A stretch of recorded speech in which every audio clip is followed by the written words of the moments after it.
Thanks for watching Daytime, everyone. Our next guest started acting at the age of 4. Now, you may recognize him from 21 Jump Street, Star Trek, The Next Generation, Life Goes On, 90210, and pretty much the list just keeps going on and on and on. He has written a book called 27 and All Washed Up, My Trip Down the Rabbit Hole. It's a look at his career spanning over 40 years, and it could also serve possibly as a cautionary tale for anyone considering a career in showbiz. Craig Hurley, welcome to Daytime. Thank you. You're laughing at that. Yeah. Well, at least for parents, it might be a warning, you know? Yeah. I wrote it as a text so that if people can use it as a text and go in and fill in the margins, and if they're walking or going up the ladder the same way that I did, there are similar people that you're going to run into. So you were on a meteoric rise with your career. Yeah. I mean, you were on every show. Yeah, I was on a lot of shows. A lot of shows, great shows. And the big one, I think, that it seems that you put a lot of stock into was Nasty Boys on NBC, and you were starring in that. And what, it lasted a season? Yeah, we were on for 12 episodes. And then what happened after that? Did the calls stop coming, or did you just say, look, I don't want to do guest appearances anymore? What happened? Yeah, I wanted to concentrate on movies, and I made a couple of agent shifts right then that didn't really work. I was in City Slickers 2, which I got cut out of, and I was in Warlock the Armageddon, and then the third movie, when one of my agents died, the third movie died away as well. That whole thing went away. So then I had to make other shifts and do other things, and I didn't really want to be on TV, and so I shifted into voiceover. And I understand you didn't really enjoy that? You weren't crazy about pitching products that you weren't interested in? Yeah, there was a lot of stuff that I just, not that I wasn't interested in, I just didn't believe in the product, even though I was selling it, or my voice was selling it.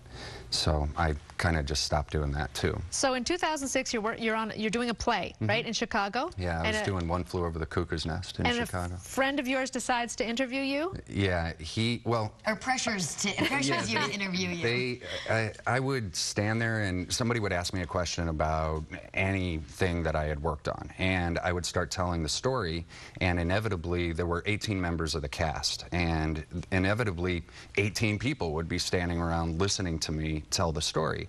And my friend Zach Wilson, who I was he was in the play with me, he goes, "You got to write these down. You have to, you know, write a book." And I'm like, "No, I'm not writing a book. I'm not going through this, you know, I'm not doing it." And he bugged me for the entire time we were doing the play. He bugged me, and he finally was just like, "You know, Craig, if I want to interview you, and we can tape it, and then you can write the book that way."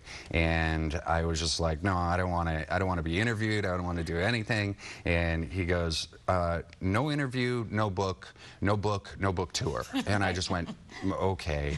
You don't hold back in this book. No, you do not. I mean, he asks you about different people that you've worked with. I mean, I couldn't put it down because you don't hold back. Oh, you're not afraid. It wasn't that she couldn't even put it down. We're yelling at each other. What? Tell me. I mean, he asks you about everybody that you worked with on 90210, and you he literally went through my resume. You say who was nice and who was not.